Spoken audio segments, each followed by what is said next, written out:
Mi è capitato parecchie volte di entrare in archivi di personalità, di archivi e biblioteche privati di personalità legate al mondo della cultura, tra le arti visive e la letteratura, ma non mi era mai capitato, come invece mi è capitato nel caso delle biblioteche e dell'archivio di Luigi Pericle, di riorganizzare interi scaffali dedicati all'ufologia. La questione si è poi chiarita e lo shock iniziale è passato, mettendo in ordine, per esempio, altri libri sulla biblioteca di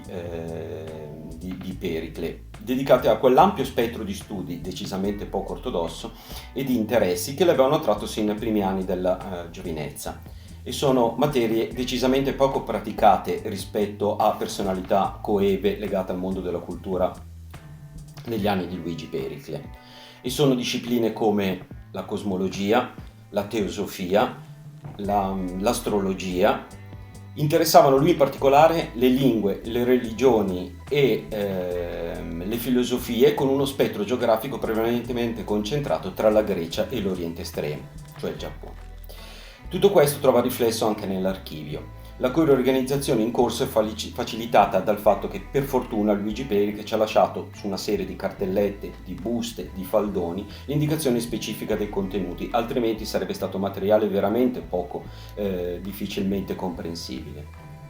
Certo, l'archivio si compone di una parte di missive accumulate e di lettere accumulate da Pericle nelle sue relazioni in vista delle sue pubblicazioni, non solo dei fortunatissimi fumetti, ma c'è tutta una parte dell'archivio che insieme alla biblioteca racconta quali sono le fonti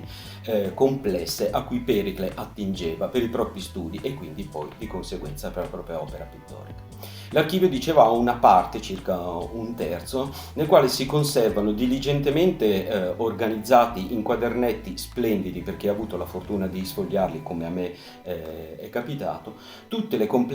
complesse fonti a cui Pericle si rivolgeva. E Pericle in questi quadernetti raccoglieva e trascriveva quei segni dal significato arcano e profondo che lo attraevano in quelle discipline che sopra abbiamo elencato, allo cui studio si stava dedicando. Si tratta della trascrizione, per esempio, di segni druidici, di schemi astrali,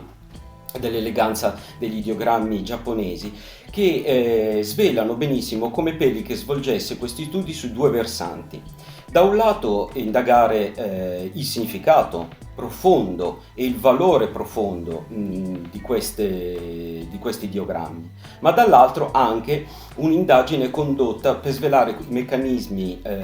grafici, la potenza grafica sottesa a questi ideogrammi di cui si sarebbe poi servito nella sua produzione pittorica.